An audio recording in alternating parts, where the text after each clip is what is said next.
Hallo zusammen, hier ist der Shorty von Alles, was rockt und heute treffe ich mich mit Jacoby Shadix, Dakota Gold, Coby Dick, nennt ihr wie ihr wollt. Auf jeden Fall der Sänger von Papa Roach, seit mehr als 20 Jahren auf der Bühne. Coby und Jeremy. Jerry. Jerry, yeah. Sorry, it's Jerry. Sorry. Close enough. Close enough for jazz. You're always just one note away from the right note. That's so right. It's cool. It's all good. So, only a few guys might know that you are on stage and you are working as a band, especially you as a founding members, for over 20 years.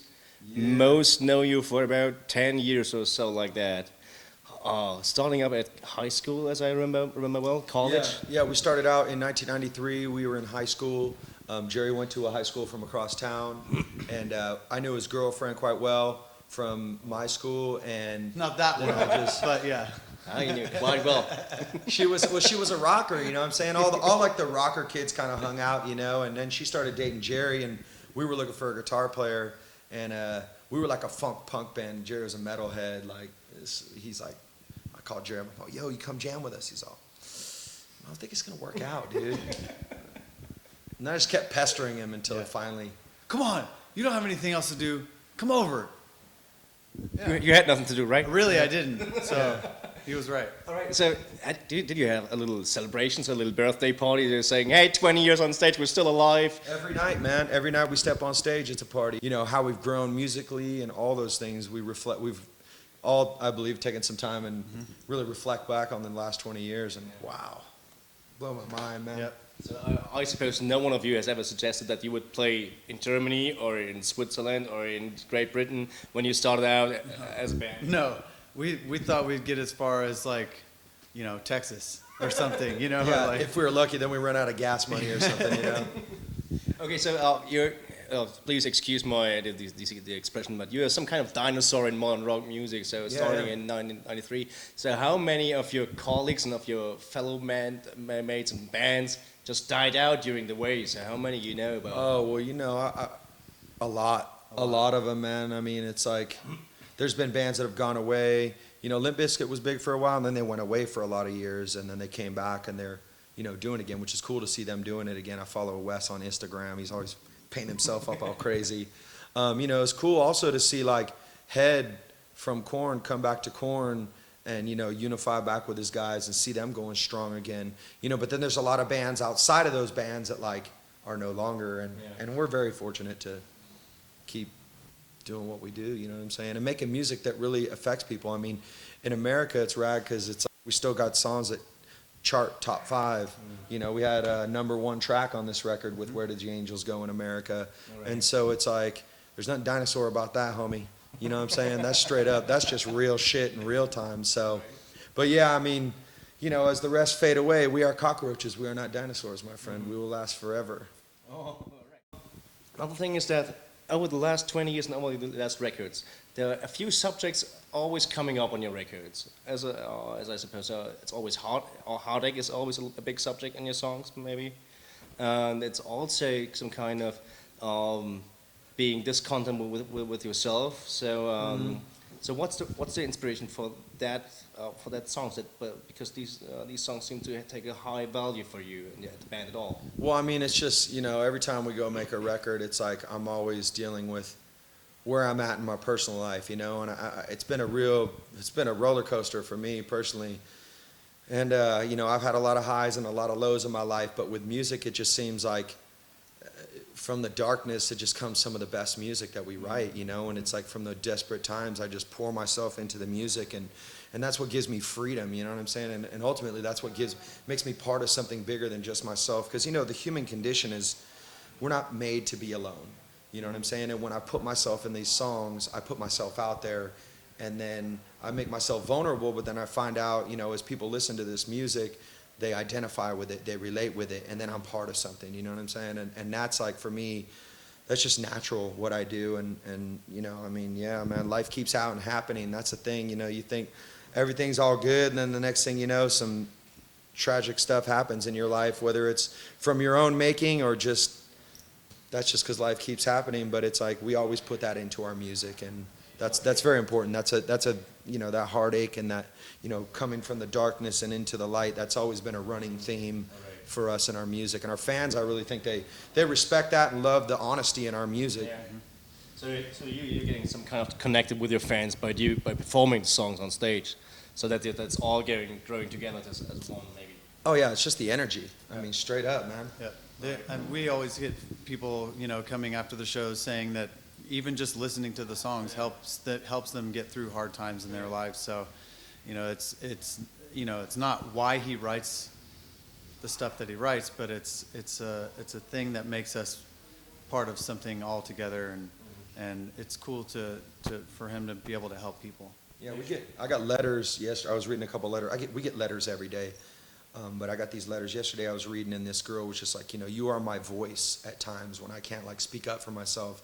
Like you are, you scream for me, and I'm like, wow, that's a trip. Like people use us as like an emotional outlet, and that's really cool, to know that people don't just listen to our, I mean, we like for people to just get joy out of listening to our music and rocking out. But then also, some people go deeper into the music and they really relate it to their personal life, and that's powerful. That's when I think, you become a fan of a band for a lifetime.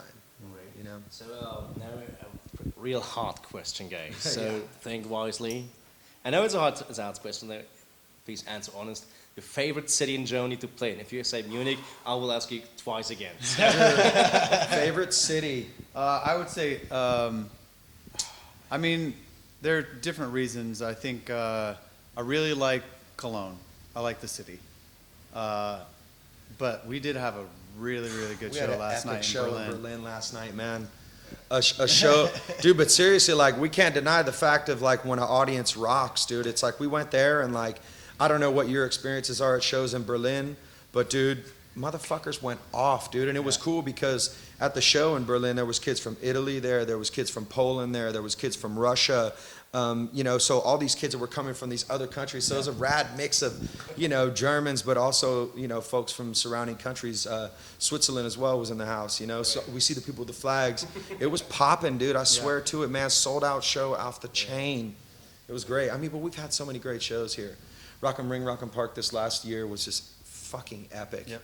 All right. So when you break it down, it's hard to pick a favorite one, but Germany in general is like top country for us, It's in the top 5 for us. Habt ihr das gehört? Wir sind wieder Nummer 1. You want to be number 1? We are number 1 anyway.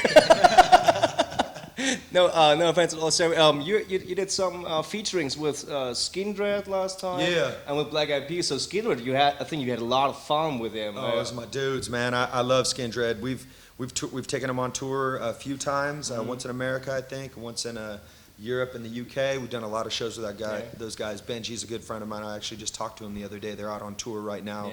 Yeah. They got a band called Cross Faith from Japan out with them that's pretty sick. Fans should check them out. Cross Faith is like, not only check out Skindred, but Cross Faith, they're pretty dope. All right. But yeah, singing on Warning was awesome. That was a great experience. I rolled into the studio while we were on tour, and we laid down some vocal tracks, and then me and Benji just proceeded to party our asses off. Oh my Lord. I remember they dropped me off at the train station. I'm just like, man, I'm like, I gotta get on this train. I passed out on the train. Somebody woke me up. I'm like, I barely made it to the next day acoustic performance.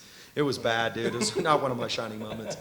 But nonetheless, I love those dudes in Skindred, So last question. So what's your maybe favorite European band? Maybe you got one favorite European band? Oh. So.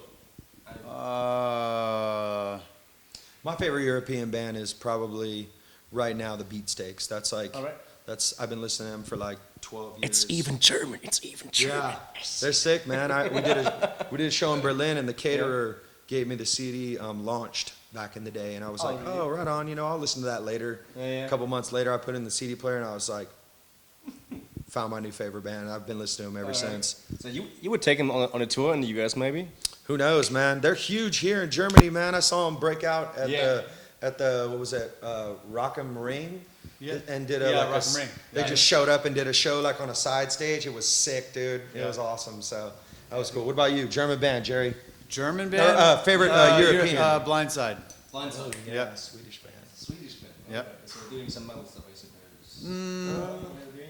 Rock. Rock and hardcore. Hardcore. And punk. Yeah.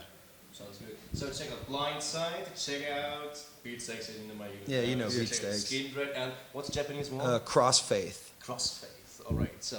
Das war der erste Teil und jetzt schauen wir, ob wir noch einen... Fucking check out some P. Roach, dog. That's what I'm talking about. Sorry. Take the mic. I had to let you know one last time. Thank you, Coby. So now I'm gonna ask the guys for doing part 2. As you know, I'm doing always some kind of interaction. Maybe they do have a short cut right here. Also, jetzt kommen wir zum zweiten Teil, die Interaktion. Wir machen das berühmt-berüchtigte Watschenspiel aus der Schule. Das heißt, Coby und ich werden es duellieren. Coby, I challenge you, my friend. So, let's bring it on. You want it? You want this? You want some of this shit right here? I am not really sure about that, but I think I just spoke my challenge. All right, let's do this. That's good. So we got the referee right here. Yes. We got my opponent right here. And we got the Undertaker right outside. 1, 2, 3. So Coby, start. Oh, best out of 3? Nah. Okay. Okay, here we go. Take off the jacket. Yes. Prisoner rules. Okay, here we go. Ready? Go. 1, 2, 3, 4, 5, 6. almost got Oh. 1, 2, 3, 4, 5, 6, 7, 8, 9. Oh! Good game. You got me. Good one. The champion. The champion. Champion of Boxing Game. Thank you, Coby. Have a good one. Thank you for your time, man. Yeah. Thank you so much.